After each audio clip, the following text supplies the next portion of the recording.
Dollar সংকট, reserve পতন, উচ্চ মূল্যস্ফীতি, রপ্তানি ও রেমিটেন্সের দুর্বল গতির মতো নেতিবাচক অর্থনৈতিক সূচক নিয়ে যাত্রা শুরু করে বর্তমান অন্তর্বর্তী সরকার। এমন পরিস্থিতির কথা তুলে ধরে সিপিডি তার সুপারিশমালায় বলছে, জ্বালানির দাম বাড়ালে মূল্যস্ফীতি আরো উস্কে যাবে। এই চিন্তা থেকে সরে আসার পাশাপাশি বিদ্যুতের ক্যাপাসিটি চার্জ বন্ধের কথা বলেছে গবেষণা সংস্থাটি। জ্বালানির তেলের যদি সঠিকভাবে অ্যাডজাস্ট করা হতো তাহলে দামও কমতো এবং সেটার মুদ্রাস্ফীতির উপরে ইম্প্যাক্ট হতো না।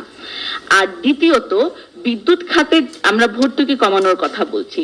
বিদ্যুৎ খাতে ভর্তুকি কমলে যে বিদ্যুতের দাম বাড়তে হবে ব্যাপারটা কিন্তু এরকম না, কারণ ভর্তুকি আমরা দিচ্ছি কিসে? অযাচিত ক্যাপাসিটি পেমেন্ট পে করার জন্য।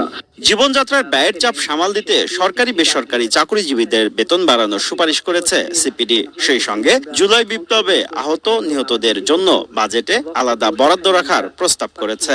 এই আন্দোলনটার মধ্যে যারা আহত বা নিহত হয়েছেন, অনেকেরই মানসিক এবং শিক্ষাগত জীবন ক্ষতিগ্রস্ত হয়েছে, অনেকেই পড়াশোনা চালিয়ে যেতে পারেনি।